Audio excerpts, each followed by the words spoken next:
For centuries, the Roman Empire stood as an unparalleled colossus, its mighty legions forging an iron grip across vast continents and its influence shaping the course of the ancient world. No barbarian horde, no rival power, nor even the formidable Persian Empire seemed capable of challenging Rome's military supremacy and strategic genius on the battlefield. Yet, even this titan, a master of conquest and imperial expansion, faced an enemy it could not conquer with steel, javelins, or the strategic brilliance of its generals. This was a conflict fought not in bloody arenas or upon windswept plains, but within the very fabric of its economy, silent and insidious, threatening its foundations from within. Rome, the undisputed master of warfare and governance, found itself locked in a desperate, existential struggle against the unseen forces of unpayable debt and rampant inflation. Imagine a civilization at the zenith of its power, its armies unrivaled, its infrastructure magnificent, yet slowly being gnawed away by an invisible predator. This enemy did not march in formation or besiege cities. Instead, it eroded purchasing power, devalued currency, and fractured the intricate economic bonds holding society together. As historical records meticulously chronicle, the early signs were subtle, often dismissed as mere fluctuations, but their cumulative effect was devastatingly profound. Expert analysis reveals how years of costly campaigns, ambitious public works, and lavish spending gradually created a financial burden that stretched the imperial coffers to their breaking point. The constant need to fund its vast military apparatus and maintain imperial prestige fueled a cycle of debasement, silently stripping value from every coin. This economic warfare was a battle for survival on a different front, one where the enemy's weapons were fiscal instability and a declining standard of living for its citizens. The paradox is stark. A military machine that could conquer the world found itself vulnerable to the abstract, complex dynamics of its own monetary system. What happens when the very mechanism that funds your legions and feeds your people begins to fail, slowly suffocating the economic lifeblood of an empire? This series will journey into Rome's desperate attempts to understand, combat, and ultimately survive this unseen internal foe, an enemy more pervasive than any external aggressor. We will delve into the strategies, the failures, and the profound lessons learned from their epic battle for economic survival, revealed through meticulous historical research. Join us as we uncover how an empire, forged in iron and ambition, fought its most perplexing and perhaps its most consequential war, not against men, but against the very nature of money itself. Rome, at its zenith, embodied an unparalleled economic marvel, a tapestry woven with prosperity and strategic might. At its heart lay the silver denarius, a coin whose intrinsic value formed the bedrock of an enduring stability. This consistent currency underpinned a vast, interconnected market, fostering unprecedented economic confidence across the known world. From the resource-rich mines of Britannia to the fertile granaries of Egypt, wealth flowed, fueling the imperial engine. Great trade routes, protected by Roman might, pulsed with a vitality that cemented Rome's position as a global economic hegemon. This initial, dazzling prosperity tragically fostered a boundless imperial ambition, blinding leaders to looming financial shadows. A prevalent belief in endless resources and ever-expanding wealth encouraged costly ventures and strategic overreach. Yet, beneath this golden veneer, a hidden, corrosive truth slowly began to take hold. The immense cost of maintaining an empire. The Roman military, a colossal, unyielding machine of war, was the primary, inescapable drain on the imperial treasury. Thousands of miles of diverse frontiers, from the Germanic forests to the Syrian deserts, demanded constant, vigilant defense.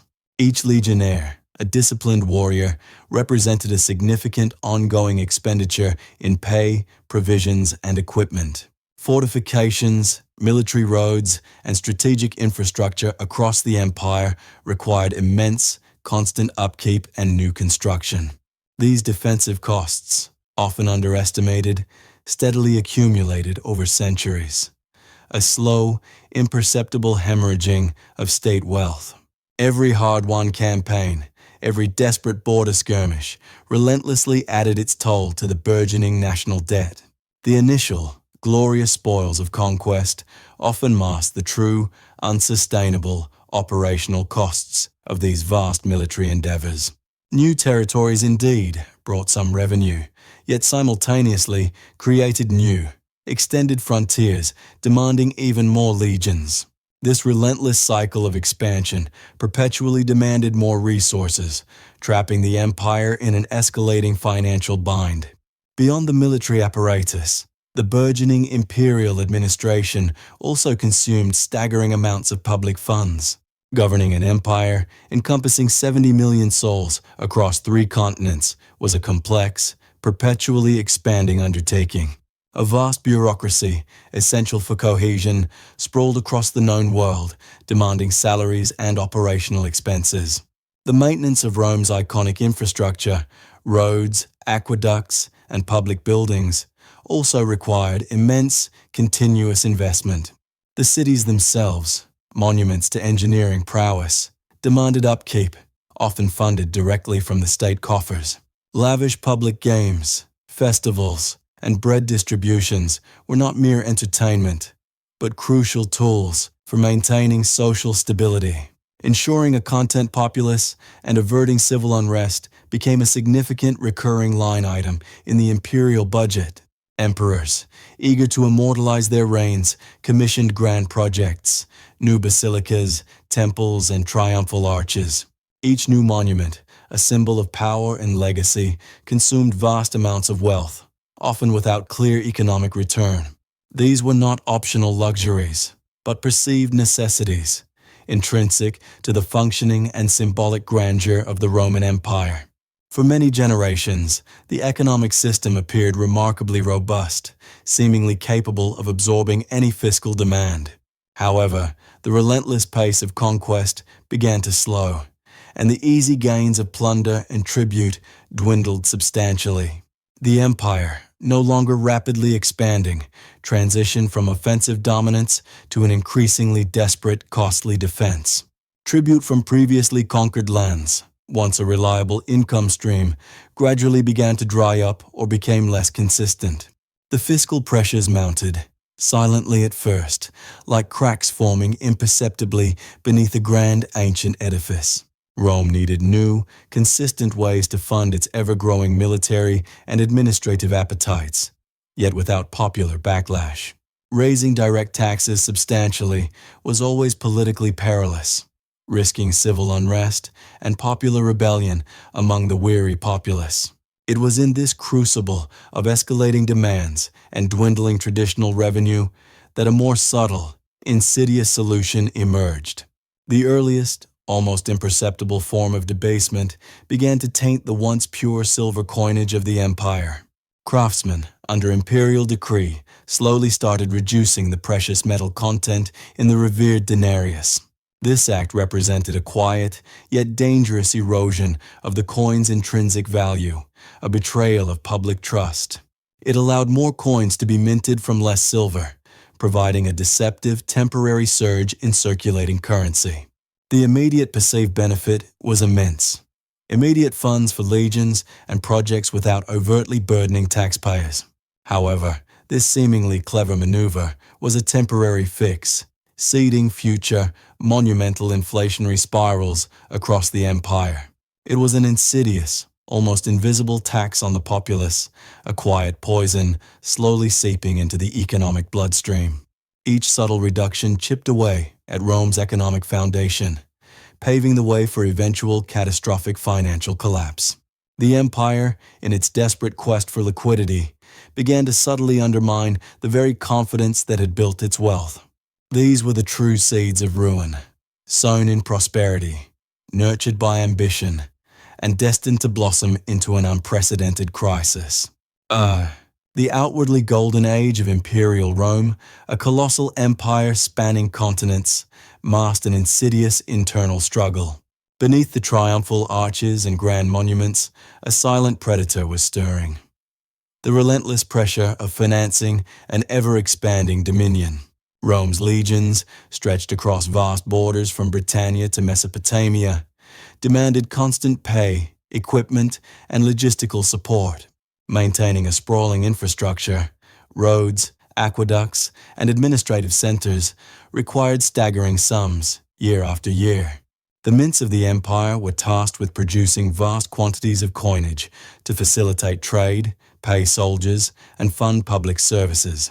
Yet, the supply of precious metals, primarily silver from mines in Hispania, was finite and increasingly difficult to extract.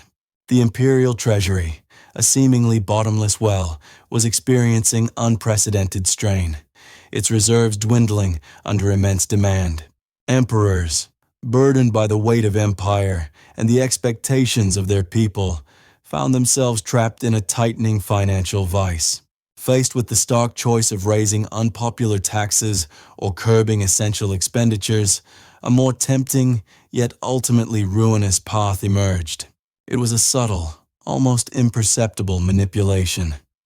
The insidious act of currency debasement, the first blows against the market beast. This involved reducing the amount of precious metal in each coin, replacing it with cheaper base metals like copper or lead. The notorious Emperor Nero, often remembered for his artistic inclinations and cruelty, was among the first to significantly embrace this strategy. His motives were complex, funding lavish personal projects, grand public spectacles, and the critical reconstruction of Rome after the Great Fire. The iconic denarius, once a symbol of Roman stability with nearly pure silver content, saw its silver reduced by up to 10% under Nero's reign. This was a profound, though often unseen betrayal of public trust, an erosion of the very foundation of economic confidence. Initially, the average citizen might not have detected the slight alteration in coin weight or sheen, taking the currency at face value. However, the shrewd eyes of merchants, bankers, and seasoned traders were not so easily fooled. They understood intrinsic value. As more debased coins entered circulation, the true value of Roman currency began its slow, inevitable descent, piece by piece. The immediate, destabilizing impact was felt as prices for goods and services slowly, yet inexorably, began their upward climb. This was Rome's initial, terrifying encounter with widespread inflation, a phenomenon barely understood by even the most astute imperial advisors. Public confidence in the emperor's coinage, once absolute, started to waver, replaced by suspicion and economic uncertainty across the vast empire. In some provincial markets, the sophisticated monetary system momentarily faltered, leading to a resurgence of less efficient bartering. Economic instability became a new, unwelcome companion to the legions and governors, making administration and trade increasingly precarious. Later emperors, recognizing the emerging crisis, often attempted to reverse the trend, striving for financial stability and renewed trust. Vespasian, for instance, tried to restore some silver content to the denarius, but such efforts were often short-lived and faced severe constraints. They grappled with the same fundamental financial pressures: a massive military, an enormous bureaucracy, and the constant demand for public works. The military machine, Rome's guarantor of power and peace, remained an insatiable economic maw, demanding consistent and substantial outlays. Border garrisons, naval fleets, and the countless legions safeguarding the imperium could not function without their regular, anticipated stipends. These early attempts at economic reform were often reactive and piecemeal, lacking a holistic, systemic understanding of monetary policy. Rome, for all its engineering genius and legal prowess, possessed a rudimentary grasp of the complex macroeconomic forces at play. They perceived the problem as a mere shortage of silver or a trick of the market, not a fundamental issue of value and trust. The market beast had been awakened, its true destructive potential unleashed by these early, hesitant, and often naive imperial interventions. These initial, almost imperceptible blows against the integrity of Rome's currency would tragically escalate, shaping the empire's destiny for centuries to come. The empire teetered on a precipice, its vast military machine demanding an insatiable stream of resources, far exceeding the dwindling silver reserves. Facing escalating external threats and internal strife, emperors found themselves in an impossible bind. To fund their legions, to keep the barbarian hordes at bay, and to maintain any semblance of control, a desperate measure was embraced, one that would unravel the very fabric of Roman society. It was the accelerated descent into monetary debasement, a silent war waged not with steel, but with metallurgy and fiscal policy. The once proud denarius, a symbol of Roman stability for centuries, began its precipitous fall, its silver content increasingly diluted with base metals. Then came the Antoninianus, introduced as a new silver coin, ironically, to restore confidence. Yet, almost immediately, it too became a victim of the same economic necessity. As our expert analysis of historical records confirms, emperors like Caracalla, struggling to appease the army, initiated a policy of progressive debasement, effectively stealing value from every transaction. By the tumultuous 3rd century crisis, this process spiraled out of control. The Antoninianus, initially almost 50% silver, rapidly plummeted to less than 5%, sometimes barely a silver wash over a bronze core. This was not ignorance. It was a desperate gamble. With no new major gold or silver mines to exploit and a constant need for tribute and salaries, the state turned to the only available asset, its currency. Each subsequent emperor, inheriting a deeper fiscal hole, was forced to continue or even accelerate the debasement, merely to keep the empire's enormous apparatus functioning. Imagine holding a coin that day by day visibly lost its intrinsic value, becoming little more than a token of fading imperial power. This was the lived reality for millions. While the soldiers might receive their pay, its purchasing power vanished almost as soon as it left the imperial coffers, fueling a vicious cycle of demand for higher wages and further debasement. Hyperinflation, a force unseen in Rome's previous golden ages, was unleashed. Prices for basic goods skyrocketed, often changing hourly in the bustling markets of Rome and its provinces. Merchants and citizens alike lost all faith in the currency. Who would accept a coin today that would be worth half as much tomorrow, or even less? This catastrophic erosion of trust crippled trade. Long-distance commerce, the lifeblood of the empire, became a perilous and often impossible endeavor. Barter returned, but it was inefficient and fragmented. An archaic system, wholly inadequate for an empire as complex and interconnected as Rome. Agricultural producers, finding little incentive to sell their crops for worthless coins, began to hoard their goods or only trade locally, fracturing the vast Roman economic network. The everyday Roman citizen bore the brunt of this financial cataclysm. Their diligently earned wages, paid in debased coinage, became increasingly meaningless.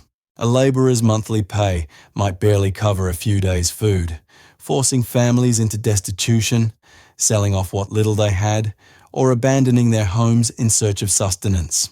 Those on fixed incomes, pensioners or landlords dependent on rent payments, found their life savings and livelihoods utterly obliterated by the relentless surge of prices.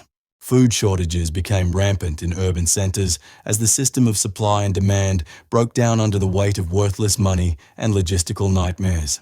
From our historical records, we see the tragic reality. A society under immense financial strain, where the very foundation of economic exchange was dissolving. The emperor's rationale, though desperate, was clear.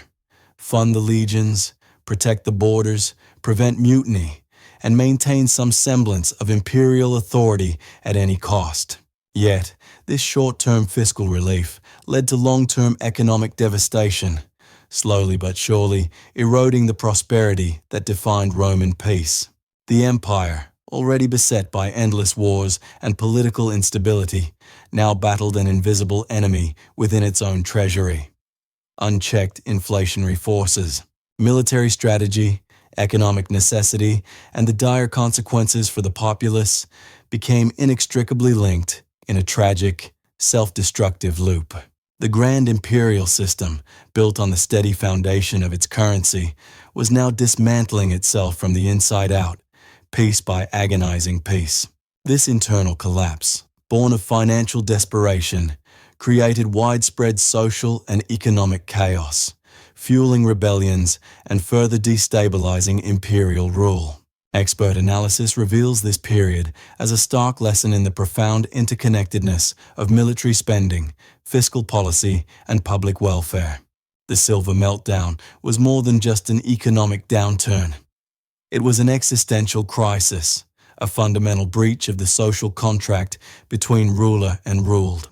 It stands as a testament to how even the mightiest empire can be undone, not just by external foes, but by the relentless, insidious pressure of its own economic choices.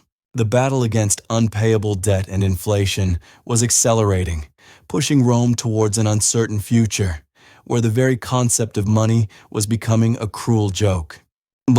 Rome stood at the precipice, not from a barbarian horde, but from an insidious economic decay, threatening to unravel its dominion.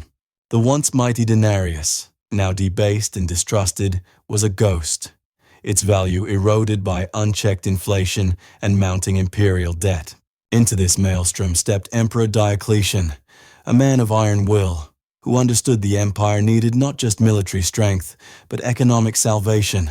He embarked upon breathtaking reforms, an audacious attempt to wrench Rome from financial ruin, a desperate final gamble for stability.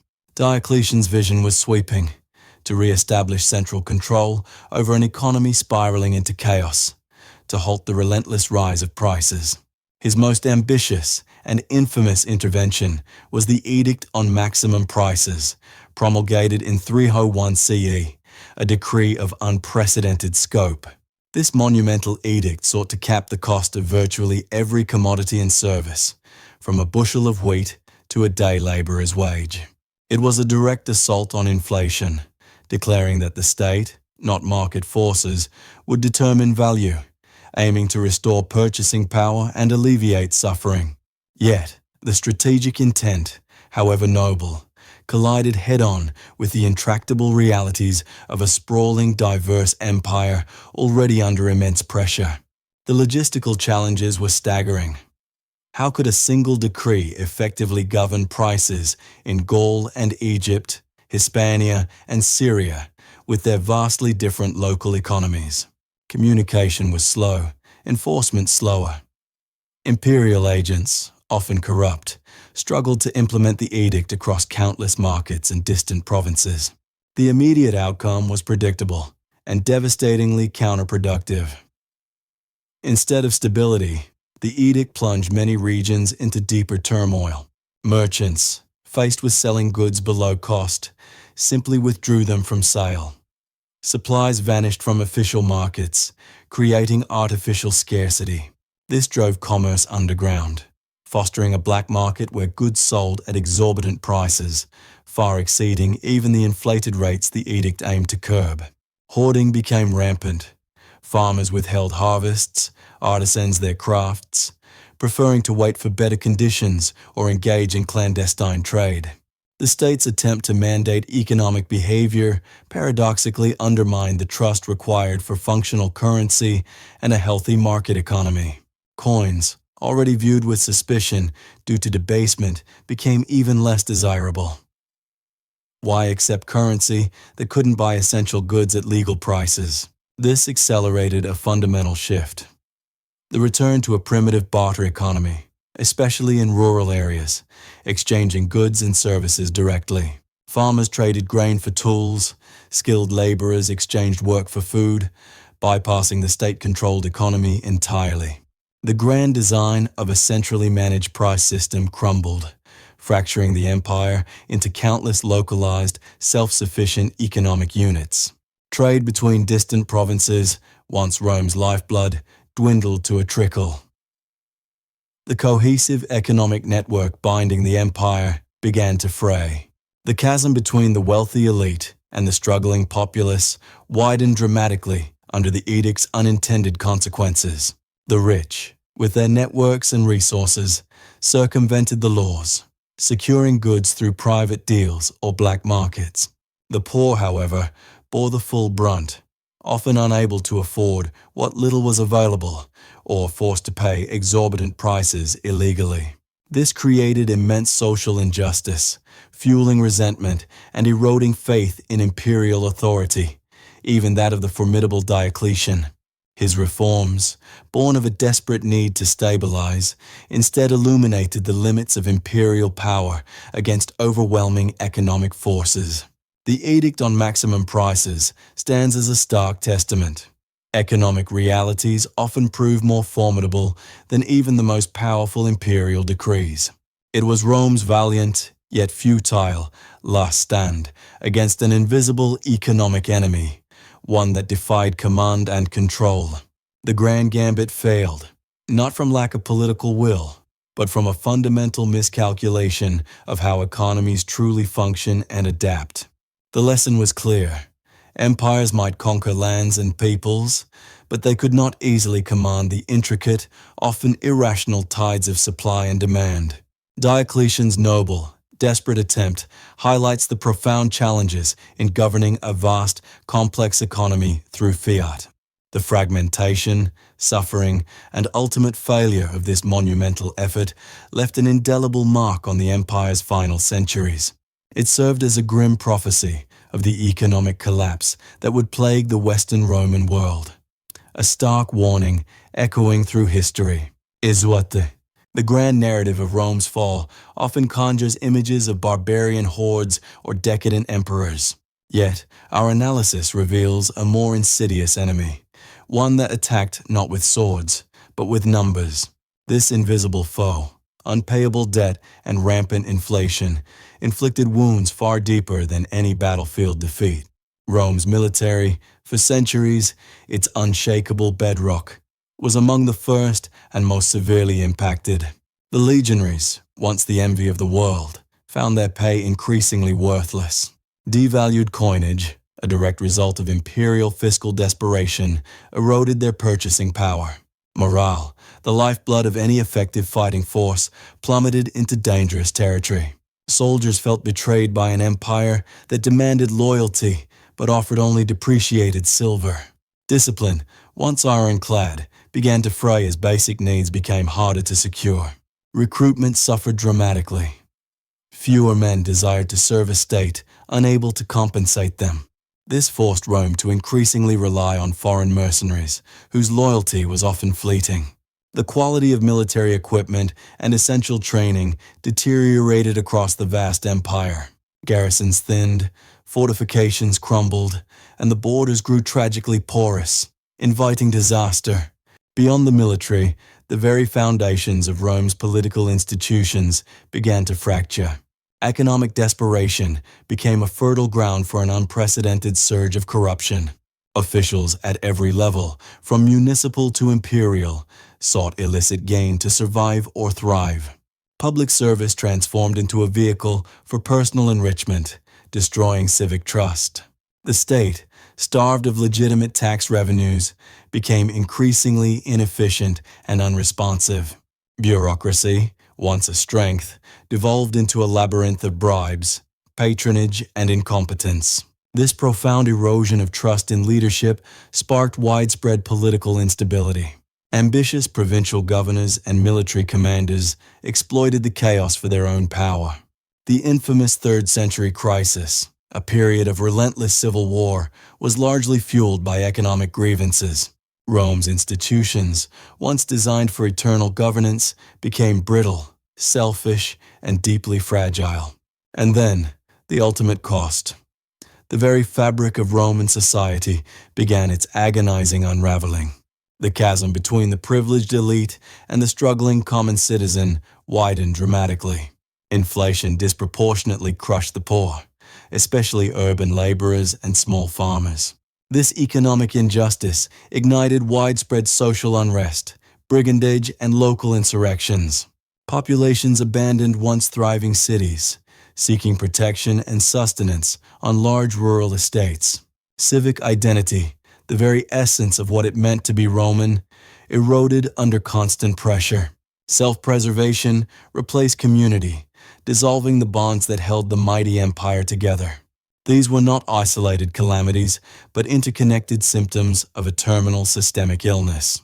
The invisible economic wounds had systematically compromised every pillar supporting Rome's grandeur. They weakened its legions, corrupted its senate, and fractured its once united populace into factions. When external threats finally pressed, they encountered not an impregnable empire, but a hollowed shell. Thus, Rome's battle against debt and inflation became its most critical and ultimately unseen defeat, paving the way for the Western Empire's decline.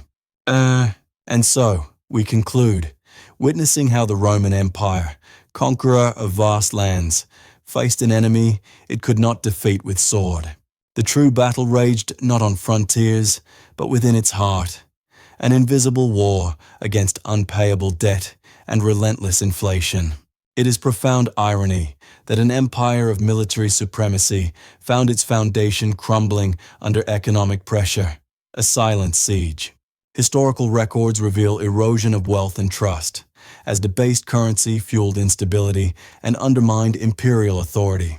This silent economic warfare proved more insidious than any horde, weakening the sinews of Roman resilience and strength. The enduring lesson from Rome's struggle is clear. Economic stability is the indispensable bedrock of any thriving civilization.